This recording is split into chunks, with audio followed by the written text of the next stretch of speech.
Messi গোল দে, Messi গোল দে, এদিকে এদিকে এদিকে। আমি খেলবো না কাকা, কালকে সারা রাত জায়গায় জায়গায় ইউরো কাপ দেখেছি, আমার ভালো লাগতেছে না খেলতে। কলাম যে কোচে কত করে খেলবো না, তাও মাঠে নামাইছে। এ ভাই তুই হাফ টাইম পর্যন্ত খেল, আর আমি ঘুমাবো। এ লাইটটা বন্ধ করে দিতি না স্টেডিয়ামের। ফাউল, দে ফাউলের শট, মিস। এদিকে ডে পাউলের ফাউল করা শুরু।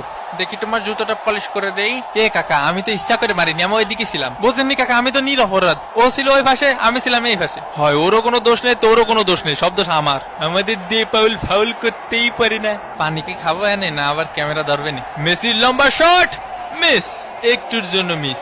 ইসরে কাকা, আয় আমরা ট্রেন লাইন খেলি, খালি ক্যামেরা এদিক ধরে কেন? হাফ টাইমের বাঁশি বেজে উঠলো। এগুলা কি ভাই, অন্তত 2টা পেনাল্টি দেওয়া উচিত ছিল। হাফ টাইম হয়ে গেছে, এখনো কোনো পেনাল্টি পাইলাম না। পেনাল্টি ছাড়া আমরা খেলি? ওই একটু ধৈর্য ধরো, ধৈর্য ধর, দেবো দেবো। আরে আমি কি বলছি দেবো না, দেবো। মেসির কর্নার কিক, লোতারো মার্টিনেজ।